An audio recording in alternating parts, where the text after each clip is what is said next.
my wife and I had kind of talked about this burden for Tampa, but I hadn't shared it with anybody else. It was just her and I at that time. And we were sitting in the Tuesday night prayer service, and the first thing Sam said in the service that night was that, hey guys, the first point of prayer tonight is we need to pray for Tampa, Florida. We've got a friend of ours that's there at the University of South Florida tonight, and he's ministering to some students.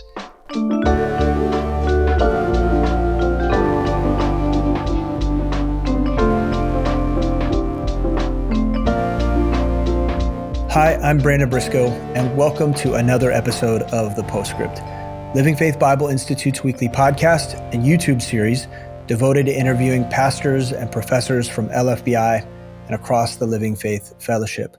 We're so grateful for your listenership. We're so thankful that you join us week after week. We want to just remind you to subscribe to the podcast, to subscribe on YouTube, to share your favorite episodes with friends and family members, but then also consider supporting us financially so that we can continue to produce the quality product that we want to produce week after week, and to continue to promote the school.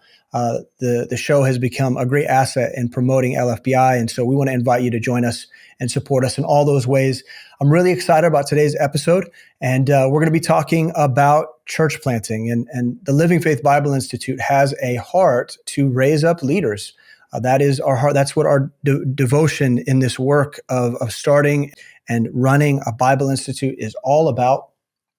And we want to do that in complement with local churches. And so many of our students, they sense a call on their lives to follow Jesus Christ in the work of church leadership, missions, and church planting.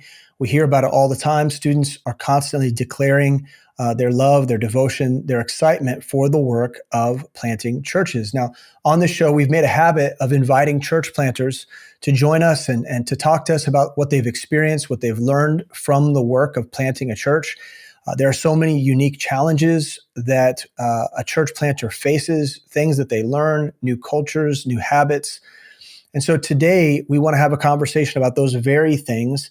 And so we've invited pastor and church planter Mark Schaffer of Living Faith Tampa in Tampa, Florida, to join us and to discuss what it's like to adapt to cultures when you are church planting for the sake of the work of the mission. And so with that, I want to welcome Mark to the show. Man, it's so good to have you. Thank you. It's good to be with you guys. We were just hanging out last week, man. We were. Yeah, it was a great time. That was fun. We have an annual pastors retreat that we do, and we usually do it in Kansas City. And we invite all the church planters that have come from our church. This year, we went down to Mark. We visited Mark down in Florida, and we hung out on the beach for a few days. It was really nice. Yeah, close to us, about an hour and a half away. But yeah, it was close. Yeah. And so if Mark's skin is always glowing and brown, it's because he was wise enough to choose Tampa, Florida as the place that he plants a church. And so, man, when I was down there in the sun, I was just reminded how wonderful it is to be in Florida. I think it was because I was wise enough to marry a Latina. She had to be in the sun? Well, I'm in constant competition for skin color with her. So, yeah, her skin is definitely browner, but you've got a glow, man. It's nice. It's an admirable glow. Yeah. Well, thank you.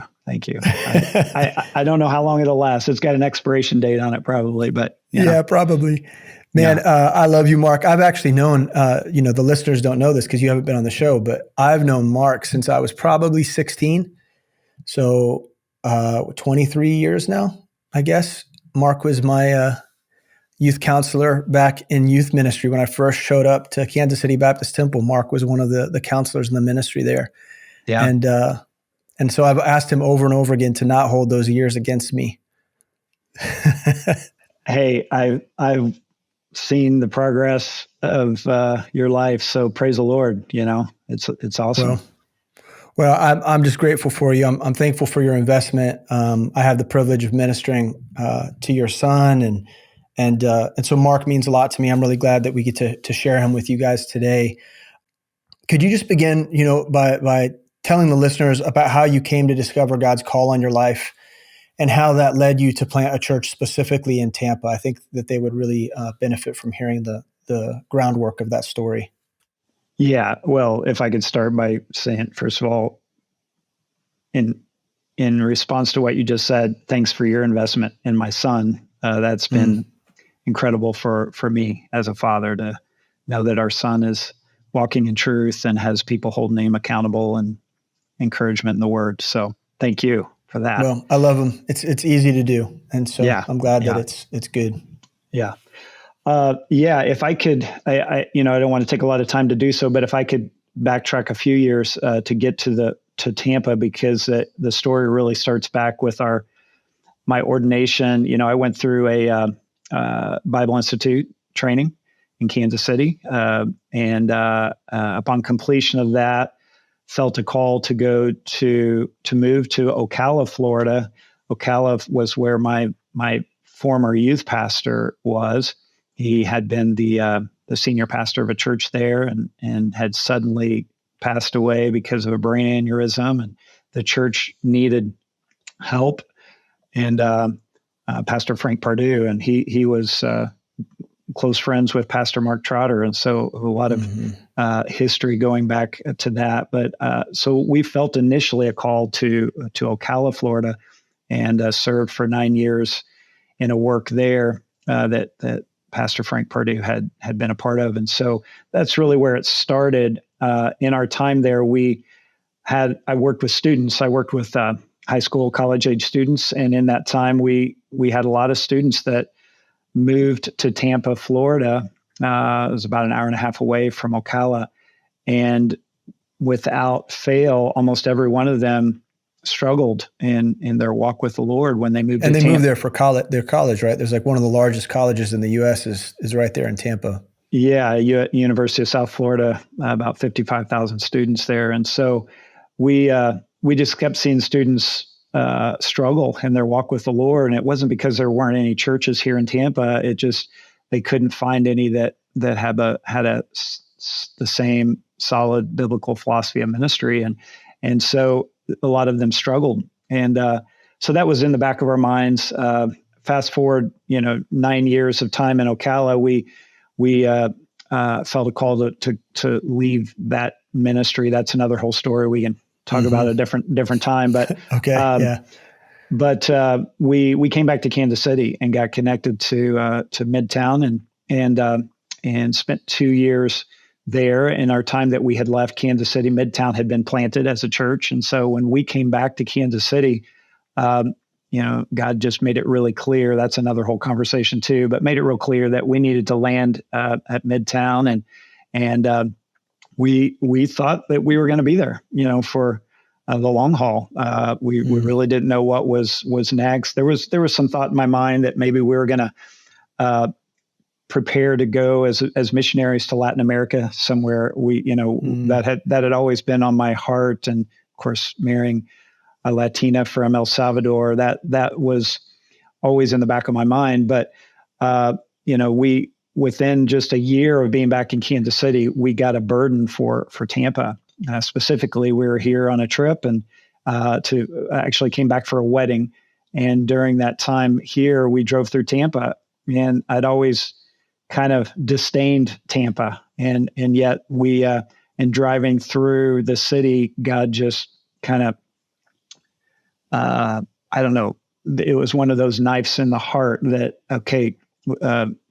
I remembered all the students that we had come to Tampa and their struggles. And I just really had a burden, just an overwhelming burden that,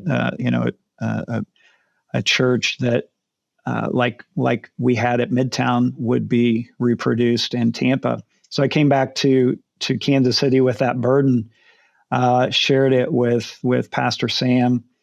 Well, actually, before I even shared it with Pastor Sam, I was at a Tuesday night prayer service at Midtown, right after we came back from that trip. And my wife and I had kind of talked about this burden for Tampa, but I hadn't shared it with anybody else. It was just her and I at that time. And we were sitting in the Tuesday night prayer service, and the first thing Sam said in the service that night was that, hey guys, the first point of prayer tonight is we need to pray for Tampa, Florida. We've got a friend of ours that's there at the University of South Florida tonight, and he's ministering to some students. And we need to pray for Tampa, Florida. And so that, of course, just sparked my interest. And I was like, okay. And then that's when I shared the burden with Sam and about Tampa. And he said, well, let's get people praying. And so I shared that with the church body a couple of weeks later, and that began the process of the next year, really just praying through, is this just a burden? Do I need to just be praying, or do I need to take an active step towards church planting in Tampa? I never saw myself as a church planter, but a year later, we were loading up a U-Haul and heading to Tampa to plant a church. There's a lot of pieces, of course, that went into that. For sure. God confirming things through His Word, but also through our pastors and just the heart of the mission wasn't just ours. It was our church body. So, yeah, man. I mean, from my perspective, it was like as soon as you got to Midtown, it just the time between that and leaving just felt so short. We got such a short window with you, but it's incredible to think that your whole world changed just in a very short period of time. And I'm looking forward to you sharing the challenges that came with that. Can you tell us about some of those and what it was like getting started? I mean, I remember that day that you guys left and we loaded up that trailer. Can you tell us, early on, what were you doing? What was your team like? I think you had a kind of an interesting experience with just taking your family, and just tell us about the early challenges of getting to Tampa and preparing for the work. Yeah. We got a lot of differing counsel, I would say, on do you go by yourself? Do you go as a team? The early days at Midtown, we hadn't sent out anybody at that point, I don't think, up at that point. So we're still working through some of that. And it was our preference to go with a team of people. That would have been my preference. That would have been, even I think, biblical model. We can see a lot of that as being the model for us to go in a team. And there were some that might have disagreed with that mindset. But what it came down to for me was this: is if God has called us, we need to be obedient, whether a team goes or not. We can't make it dependent on a group of people joining with us to go. If this is what the Lord is doing, I would prefer to take a group of people to do that. But I also got to be willing to go alone if that's what's necessary. And so it came down to our family initially being alone and going. Shortly after, Lucy Akins joined us, and within just a short period of time, a few others started joining us as well. So eventually it did morph into a team. Right. But the initial start of that was us. And, I don't regret that. I wouldn't necessarily change that.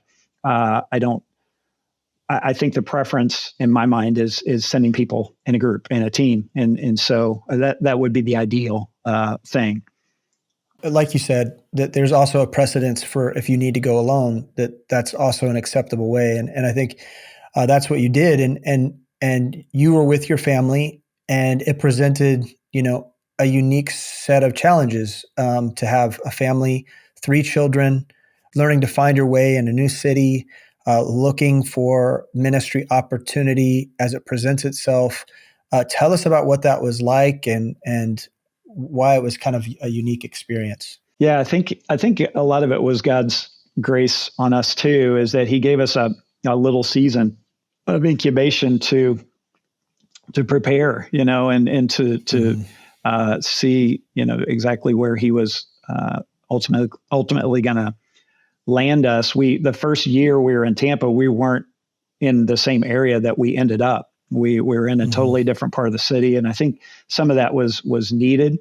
What we were working from is the context that we knew, and I think this is very key, in church planting, is to not try to force fit what your plan is, but work from what God has put in your hands, and so we had some context. As I mentioned, we had students that had moved to Tampa from Ocala. So one in particular, we had made contact with her, and that was the first attempted Bible study was with this girl that we already knew that had been in our youth group in Ocala. And so there was that. I also had a connection that I had made through just mutual friends that had connected us to some people that were those initial contacts. We lived in an apartment complex. And so the first Bible study that really took off for us was just based on natural contacts of our kids in our apartment complex. Our kids were all teenage age. And so we invited teenagers to our apartment for a Super Bowl party. And then at the Super Bowl party, my intention was, let's just invite them to come back for a Bible study. And I thought, we probably had 10 or 12 that came to the Super Bowl party. And I thought, maybe we get one or two come back for Bible study. The following week, all of them came back. Like the whole group of teenagers came back for Bible study. And that just morphed into this encouragement for our kids with a group of teenagers. All of them were lost, but they were coming to Bible study, And so the first year was just following those contacts that were natural contacts that God could use. So we're just following the fruit. We started in our home. We were meeting initially for services in our home. That, again, that's to me not the ideal plan long term, but that's what we had at the beginning. And so we did that when Lucy got here, and then later Tish and some others joined us. Initially, we were just meeting for services in our home, and we were just following the fruit and the contacts that God gave us. Yeah. So like on one hand, I remember those early pictures of the Bible study, the kids' Bible study. You sending those to us. It was so sweet. It was uncomplicated, right? Like, you just did the thing you knew to do. You knew that the mandate scripturally was to go and to teach and to share the gospel. And that's the beginning of the Great Commission. And so you went and you did that. And I'm sure that you think back on those times very fondly. You always remember that pioneering part of the work. But it also has really unique problems. Like, for one, I would imagine, and you and I have talked about this before, like when you're planning a church, it's not easy to invite grownups to do church in your house. Like that's just not an easy thing to do in our culture today. And so you ran into certain challenges. Maybe you can share some of those challenges with us that made the beginning of the work hard, and maybe even, like, especially with where we're going with the conversation, integrating yourself into the Tampa lifestyle, whatever that means, integrating yourself into that. What did that look like, and why was it hard? Yeah, I would say even this wouldn't necessarily even be unique to Tampa necessarily, but somebody asked me early on what was our biggest challenge in church planting, and my response was pretty immediate. It was establishing disciples when you don't have an existing structure, that doesn't have all of the depth of structure to it, So, we're trying to bring a disciple in and establish them in worship of God, the Word of God, the local church and ministry. And they can't see any of those things immediate in a small group of people. And so you're trying to establish them in things that they can't visibly see yet. And so that was, to me, and still, I would say that was one of our biggest challenges, and continues at times to be as we grow, for people to see the depth of the ministry that we're really calling people to, that the Bible calls us to. And so for us, that was it, and one of the things we talked about early on in our ministry early on with our team was that the need for ministry to lead structure, that we don't want to just build structure to try to cram ministry into it. We want ministry to lead the structure. So this is what we see in the book of Acts. The first deacons weren't brought into the church until the need arose for deacons to be there. And so that was true for us. We didn't have deacons initially because there wasn't a need for them yet. But when the need gets presented, that's when you have ministry. Develop the structure to meet the need of the ministry. And so we talked a lot about that, about not just building structure and not presuming, okay, we got to have this, we got to have this, we got to have this. And now let's figure out how ministry is going to fit into that. Let's follow the ministry, follow the fruit of what God does. And as he works, then we'll build the structure of ministry that's needed. Mm-hmm. Yeah, that's a really good principle. And I think it's wise because, and this because you've been around other church planters that maybe, I don't want to be harsh enough to say use a less biblical model, but they use a model that they gained from more of a secular business oriented, marketing oriented view of church planting, where it says, okay, if we have a good enough plan and we have all the mechanisms in place, well, then people are going to flock to that, and we'll be able to provide them with what they need. We'll be ready for it. But what you're saying, is more organic. Like what you're saying. Okay, so you've got youth coming to your apartment. Well, maybe the first thing that you need isn't, a marriage ministry, right? What you probably need is a youth ministry. Yeah. For people that are devoted to meeting kids where they're at, because that was the fruit that you were seeing. You were following that fruit. And I think what you're talking about, that principle, is a really valuable one for young men and women who want to do the work of church planting to consider. Yeah. Yeah. I met with a guy here in Tampa early on, a church planter guy. And I don't even remember how we got connected to him, but he wanted to meet with me, and we sat down and he bought our lunch, and the first thing, he said, "Great, you're coming to plant a church in Tampa. Here's what you need. You need to get a band. Somebody who can play really good music, and you need to get some people who like children and can get your children's ministry ramped up." And he's talking about all of these parameter things that he saw as the need, and I walked away from that and just thinking that, where's the gospel in that? Where is winning people to Christ in that? We could get all the structure built, and we really haven't done anything. We haven't advanced the mission at all with a band and a children's ministry and promotional flyers. We need to get busy making disciples, and so. Yeah, and not only that, is that approach is a much more expensive approach. Oh, yeah, to ministry as well. And so, for sure, when you just follow the fruit, God seems to provide exactly what He needs in His timing.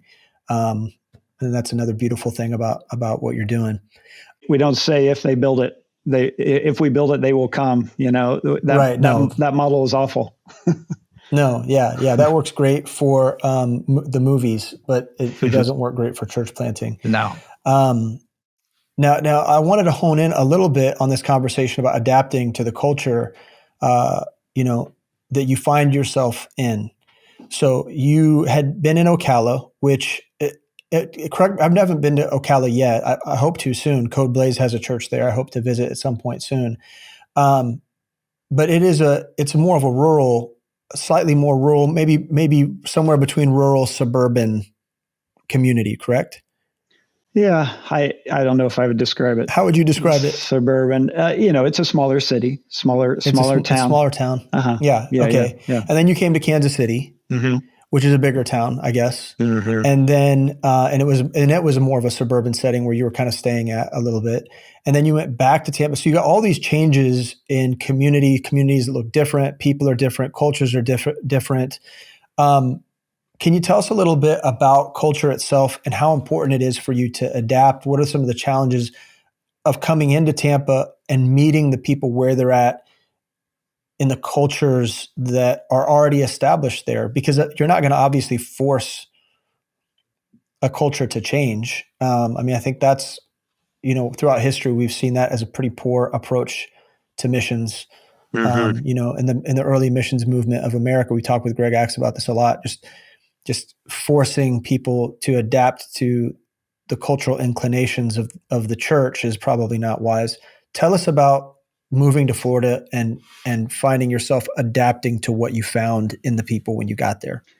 Yeah. So mission versus methodology kind of thing. So the first disciple I had in Tampa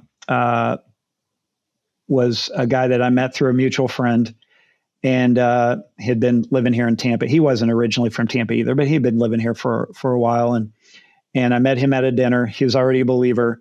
And through hearing his testimony at this dinner, it was obvious he was crying out for discipleship. And so he and I had a conversation after the dinner, and I was sharing with him biblical philosophy of discipleship, and he was all excited about that. We got connected initially going through discipleship. Probably, in fact, my first two disciples, I wouldn't necessarily recommend to repeat the methodology, the approach, but they both have worked out beautifully. But this first guy, Brian, he asked me a question when we were sitting down to discipleship one time that has stuck with me, and it really speaks to this methodology mindset. He asked a question. He wasn't being rude in asking the question. It sounds rude when I say it, but it really wasn't. It was an honest question. He said, so with this whole church planting thing, he said, do you know what you're doing, or are you kind of making this up as you go? and I wasn't offended by the question, because I knew he was really wanting to know what our plan was for church planting. That's what he really wanted to know. What's the plan? Because I don't see the structure yet. And this goes back to what I said before, not having that existing structure. And he's like, I only see you. And so, where's this coming from? And so that really enabled me to be able to share with him, talk through the importance of the mission. The mission doesn't change wherever you go. Right. We've got to reach people. We got to reach people with the gospel. We got to make disciples. That doesn't change. So on that aspect, I absolutely know what we're doing. I absolutely have a biblical pattern, a biblical mandate to go make disciples. And so absolutely, I know what we're doing on that aspect. But on a cultural level, on a methods level, on how is this thing going to work out, I have no idea. I don't know how God is going to work this out. That's why we need the Lord. And so it drove me to, that drives me to prayer. I know what God has told us to do, but Lord, help. I don't know how we're going to do this in the culture and the place that you've put us. Tampa's not drastically different than Kansas City, but there is different, a different mindset of people to some degree. There's different aspects of being in Tampa as opposed to Kansas City or Boston or Vietnam. And so there's just going to be a little different. But how that was going to work out, I had no idea. And this is kind of speaks to our dependency on the Lord. Oh, Lord, we need you so much to show how this mission is going to play out. And so I was able to, meet with Brian and finish discipleship. And he didn't immediately join our church, even when our church got planted, which it hadn't been planted yet. We hadn't officially been commissioned as a church, but he didn't initially join until about 2 years ago. And he came back around and is now a growing faithful member of Living Faith Tampa. But I don't know how much that speaks to the specific culture of Tampa, but in general terms, that's the challenge for church planting anywhere in the world, wherever you go, is make sure we stick to the mission. We know our mission, but understand that that's going to play out in a million different ways. And oh God, we need you. Yeah, I really appreciate what you're saying, because I think we want things to be cookie cutter. We want things to kind of fall into place. Hey, look, God, we're using the methods that we were trained in. Like, we're kind of doing what I think you asked us to do. Why are things not falling out the way that I imagined that they would? Which can be really disheartening. There's so many church planters that don't ever actually see the work through. because of that very reason. Things just don't look the way that they imagined. And like what you're saying, like you're making an investment, but the fruit doesn't look the way you thought it would. And so this, Brian, for example, doesn't join the church until, he's kicking the tires. He enjoys learning from you. He likes hanging out with you. He wants to learn the Bible, but until he can see the fruit of the work, he's not necessarily ready to jump in head first. And that's just the way that it went. It wasn't exactly what you anticipated, but God worked it out because God's God and he's big.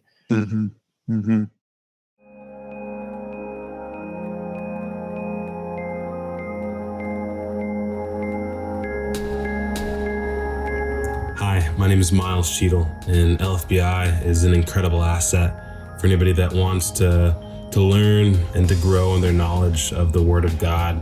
And not just that, but to apply it in ministry and to grow as a minister. You have incredible preachers and pastors and missionaries that aren't just teaching the Word of God, but they live it out in their everyday lives. And so it makes the insights that they share incredibly practical for day-to-day ministry. Again, this is a place to continually be challenged in the Word. We don't want to be people that go stagnant in our walks.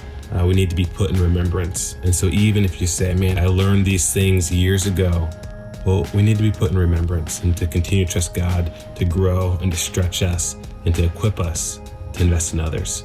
And so if you haven't already, this is something that you want to be a part of. And so I just encourage you to consider that. Thank you. Bye. If that interests you at all, please visit lfbi.org and consider enrolling in classes. This is how God works things sometimes, So we were going back to when we were at Midtown. We're good friends with Dell and Serene Thomas, dear friends, love them. And as we're praying for Tampa and planning for Tampa, they said, "Hey, we've got a friend that lived in Tampa. He's got a lot of contacts there. You need to contact our friend Lance, and he might be able to help you." And so I reached out to Lance by email. Lance, I never met in person, but he sent me back an email and he said, when you get to Tampa, you need to meet two guys. You need to meet Otis and Jason. And those were the first two contacts I made in Tampa were Otis and Jason. I called both of them before I ever moved to Tampa, went and had dinner with both of them.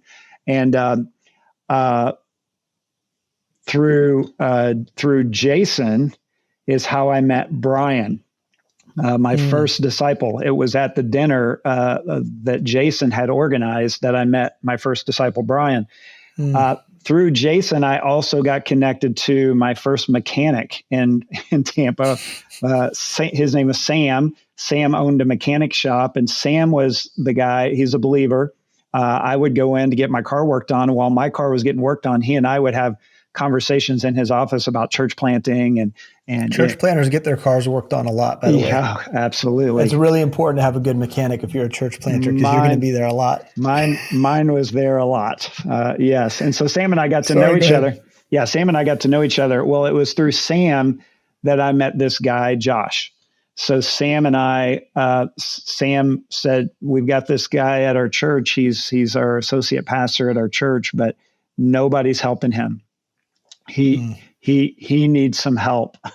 He said, would you meet with him? Because everything I was just talking about church planting and particularly disciple making, Sam was like, yeah, he needs that. Would you meet with him? And I said, I'd be happy to meet with him and tell him or just share with him the biblical philosophy of discipleship, not thinking it was going to go beyond that necessarily, but that this might be a help to him in his ministry at his church. Sat down with Josh for lunch, and I got done explaining the ministry philosophy of discipleship or the biblical philosophy of discipleship, and he said, "I'm in." And I'm like, "What do you mean you're in?" He said, "I want it. I want what you're talking about." And I'm like, "Well, I can't do that. You're a pastor at another church, Right. And he said, "No, I think this will really help me." And I said, "Well, I tell you what, you go talk to your pastor. If he's okay with us meeting, I'd be happy to walk you through what discipleship is, so you can take that to your church and get that going in your church, but your pastor has to be on board with it. I'm not going to move forward unless he is. He met with his pastor. His pastor said, yes, go ahead, start meeting. So we did, and we went all the way through discipleship together. And in the process of that, his pastor got fired, at his church. And then Josh was in a turmoil, and long story short, he ended up coming to our church as well. But the reason I share that is the chain of connection of how God works isn't always how we would map it out.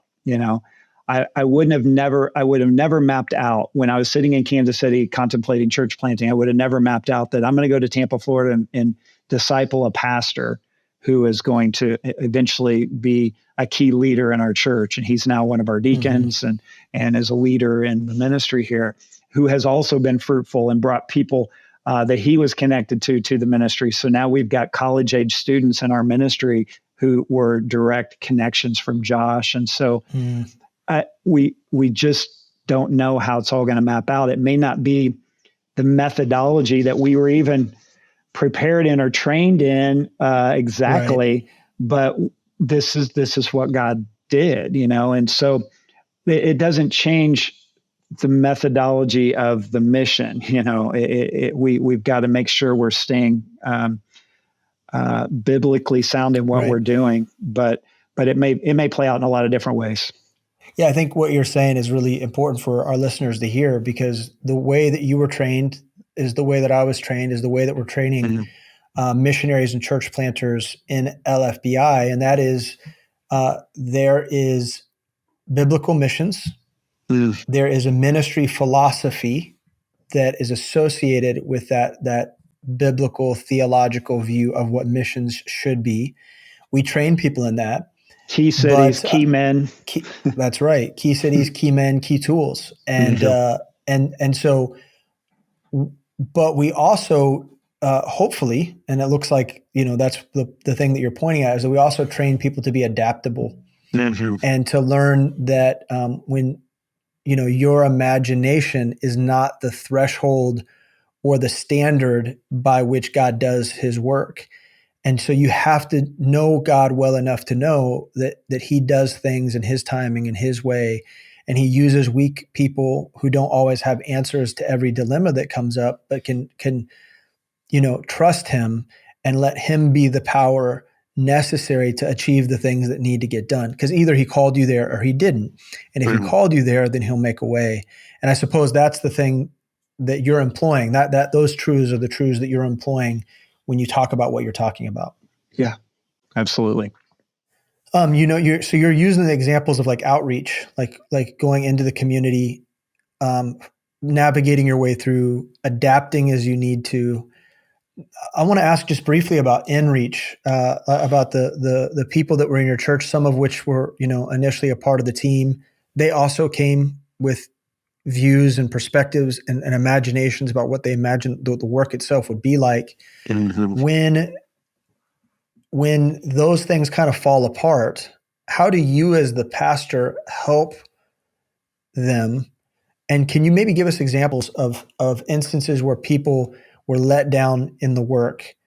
It didn't go as they imagined, and they had to learn from the Lord how to rely on him versus rely on what they believed they knew. Yeah. One of the hard things for us, and I think is a current difficult thing for some of our folks here, is the absence of certain structures of ministry. When we came to Tampa, we had 3 teenagers and we had no teen ministry. They had no teen leader to look to or a teen pastor to look to, a youth pastor. I was dad, discipler, youth pastor, everything was on dad and mom, to be that example for them. And so with that absence of structure, we saw how God provided beautifully for our kids. And I wouldn't trade that. And I don't think they would either trade that, going through that hard season of not having maybe all of the pieces. I think in a lot of ways, maybe that even protected them and helped them to be what they are today. And so some of our folks have gone through those kinds of things. You've got a church with very few youth in it initially. And we still, at this point, we don't have a structure of a teen group, of a youth group, of high school, middle schoolers. We pray. We ask the Lord for that. We're asking him for fruit in teenagers, but we just don't have a lot of that right now. We've got college students. College student structure is there, and to some degree our adult structure, but a lot of our kids is not. It's lagging, behind. And so we've got people on our team that are having to trust the Lord for provision for something that we don't have. We don't have a lot of young married couples in our church. And so to have a ministry that's dedicated or giving a lot of attention and focus to marriage training or child, raising their children, we don't have a lot of that structure. And so we've got to trust the Lord for those things. And in the absence of those things, sometimes it can actually be better because the Lord causes us to really depend on him all the more. And it can be sweeter, even though initially it's hard. So I don't know if that's what you're asking. No, I think that is what I was asking. I think that if people come with an expectation that all the amenities are there, or that they always have a counselor to lean on, or that they, they always have time to just rest. Because in those early years, there isn't as much time to just like relax and you've got to count your blessings on the go. I mean, you really have to learn how to do that. And what it does is it refines you and it hardens you in a good way for the work. It toughens you up. And so the benefit of that is that the very first generation in your church are people that are like, I don't need those things. I have God. I have the mission. I have a calling. I don't need this or that. And they find rest in being with the Lord and doing what he's asked them to do versus, hey, what we really need is, and that way of thinking. And I think the beauty is that that generation is establishing the foundation for which the other generations can be built on, and they can continue to remind each successive generation, hey, really all we need is the Lord. Like this is still a pioneer 10, 15, 20 years later. This is still a pioneer work. Let's still treat this as though we're depending on the Lord and not some sort of mechanism or method. And I think that's the beauty of what you're establishing. Yeah, we've got to stay hungry. It's one of the beauties of replicating Bible studies, is that you're starting over and over and over again. It's one of the things that I think keeps more mature churches healthy, is planting churches over and over again. Because in your kids, you see the struggle of what you used to go through, and so my Bible study, I'm part of a Kaya Bible study, college age Bible study right now. And we've just split our Bible study. And one of the Bible studies is doing okay. Mine is not, the one with me and one of our college age guys is struggling. But in the struggle, it's been beautiful because I think it's really highlighted for him the need to be hungry, the need to make sure we're reaching people. We're not just getting comfortable in a Bible study and forgetting that we need to be reaching people and calling other new people. So it's staying hungry. I always give the illustration of the house cat versus the barn cat. House cat's fat and happy and has everything provided for them. They just have to waddle into the next room to get food out of their food dish. But the barn cat stays hungry and lean and tough and scrappy, and that's what church planting has to be. And if we don't keep that mentality, then we'll quickly turn into the house cat kind of church, and we've got to stay unproductive. Scrappy. The house cat is usually declawed, and they're not very effective at catching mice. Yeah, and they're ineffective in the thing that they've been called to do. Where that barn cat, he can get a lot done. So, as a church like yours meets the needs of the community, it begins to adapt and establish new strategies. And I'm really curious about what that's looked like for you over time. Like, how has the strategy itself changed as you have, planted your puzzle piece in the vast empty space of Tampa? There's so many different directions you could go, different kinds of people you can invest in. God begins to provide you with certain types of people, with certain types of gifting. And as they get fitly joined, it kind of steers the trajectory of your ministry. Can you explain how that's taken place and what that looks like for you right now? Yeah. So I kind of already explained about the first year in Tampa. We were in a different part of the city, and we were just following the connections that we knew. That's why we ended up there. But God made it clear after our first year that we needed to focus on a different part of the city. Part of that was driven by our connection at the campus at the University of South Florida. We had a connection with Friends of Internationals there. Already established ministry. We just started serving. Like from day one, we literally landed in Tampa, and a week later, we're picking up international students at the airport, and they were asking us, "Hey, what do you do in Tampa?" And we're like, "We don't know. We just got here too. Let's figure it out." And so we from day one were involved in this Friends of Internationals ministry. Well, almost a year into us being here, the director of Friends of Internationals said, "Hey, me and my wife feel a call to go to Puerto Rico to start a ministry there. We're leaving. We would like you to take over Friends of Internationals, the leadership of that."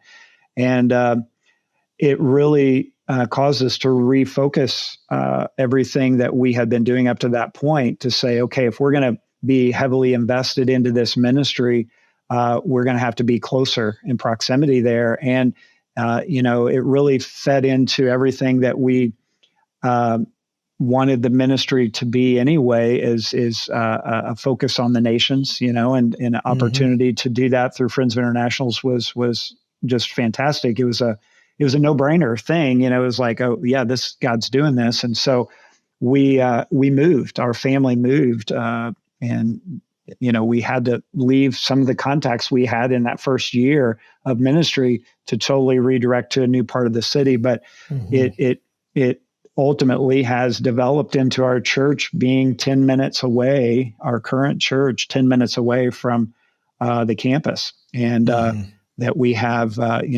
proximity to college ministry. And so we went from the teen ministry, at our apartment complex to being very heavily college age ministry. And that changed a lot. But it also very quickly led us to develop a different mindset with our team. Our initial team was primarily people from Kansas City, primarily people who were at Midtown. And we had to quickly become a church that had a mindset that we are a Tampa church. We're not a church plant from Midtown, from Kansas City.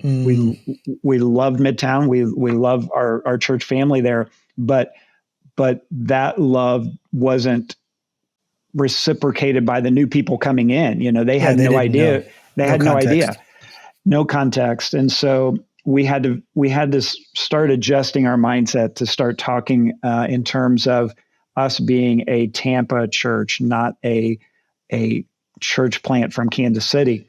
And we still work through some of that, because we're outnumbered now. We've got far more people from other places than Kansas City in our church, but the DNA there at the beginning, which was vital for our team to have, has now had to morph into, okay, we want to make sure we are a church that is related to and connected to, and we are of Tampa. That's such an important word for people to hear, because we often talk about it, at least from our perspective, is that there's a point at which a church plant goes from being a church plant to just being a church. Like you're no longer being planted. Like it's an established work, and the ties that bind us in terms of passion and emotion, those things remain, right? Like Kansas City and Tampa are inextricably connected emotionally, but in terms of the need and in terms of the work And in terms of the provision, God is giving that to your church, and the identity needs to be, hey, we're Living Faith Tampa. This is who we are. This is what we do. Yeah.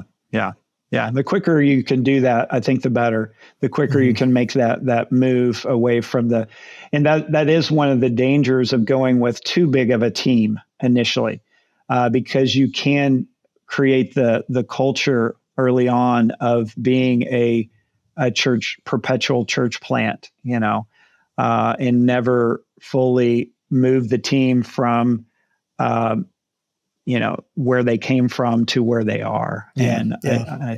I think the quicker you can do that, the better. And I think we've gotten over time, like you said, you were one of the first churches that went out from Midtown.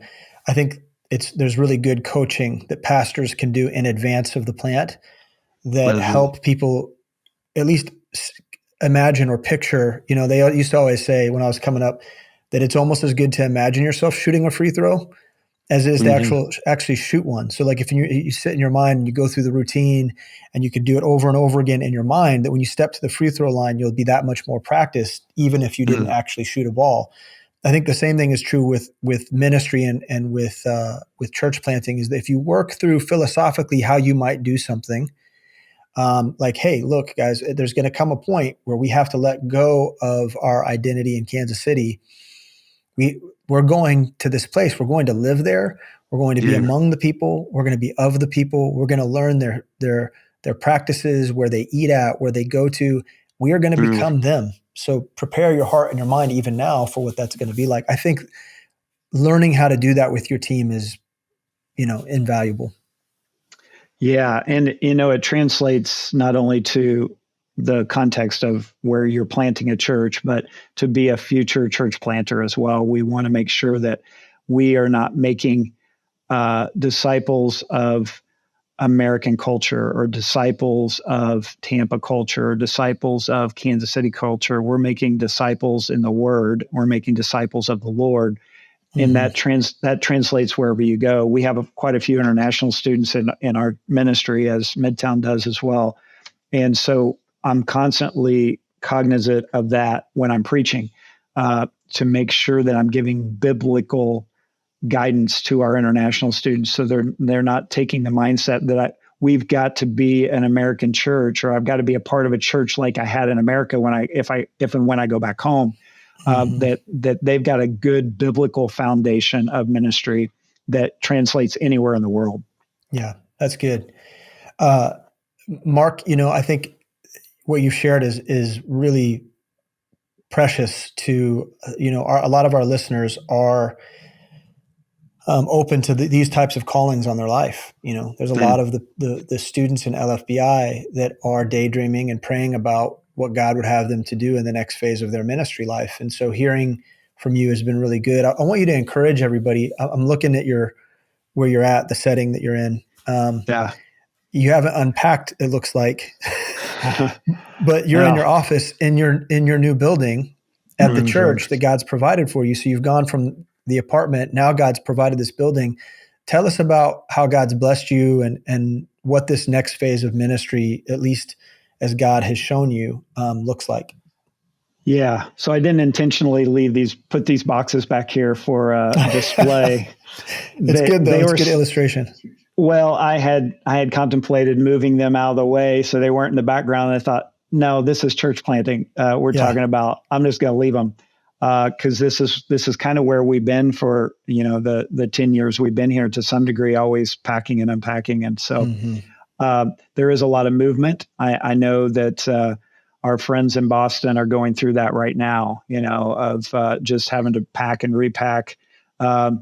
And movement in ministry is just going to be inevitable. And that's part of that keeping you hungry mindset is never, to some degree, we need to be settled in the Lord. Yes. But in another degree, we need to always be unsettled, that we are always in movement, always in transition, always need to be ready for the next thing that the Lord wants to do. And if the Ark of the Covenant gets picked up and starts moving, we got to move with it. We can't just sit in the camp, And so there's that mindset of ministry, of always being on the move. And so that's where we are. We did move into this new property at the beginning of the year, March, first week of March, we moved in, and it's been wonderful. The Lord has provided wonderfully, but we're already talking about, hey, let's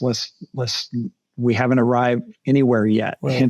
We've got to make sure we stay in movement with the Lord and stay hungry for souls, and so I think any church at any stage can get a rekindling of that if we're purposed to, but church planting especially is just prone to that, that we, and so we're talking about, and we have been for a while, talking about church planting. We've talked a lot about the mission lately. Our goal right now, one of our strategies or visions for the ministry right now is, let's get as many people on the mission field as possible. Let's get people out to other places so they can start hearing from missionaries, hearing the hardship of the mission in other places.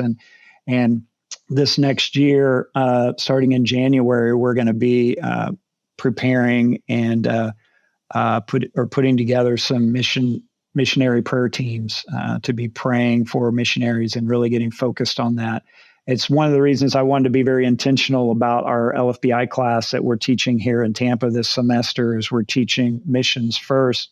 I intentionally wanted to do that because I believe that's where our church is right now, is let's remember we have a mission. We haven't arrived in anywhere. We've got to make sure we stay hungry for the mission. And so we're doing a lot of that right now, and just trying to keep people envisioned for movement and not settling.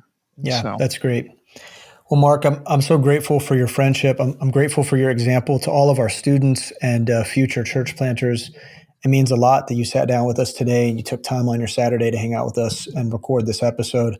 But I love you, brother. And if you don't mind, as we close, could you just give a word of encouragement for people who are thinking about church planting? What is some encouragement that they need in terms of hearing from the Lord?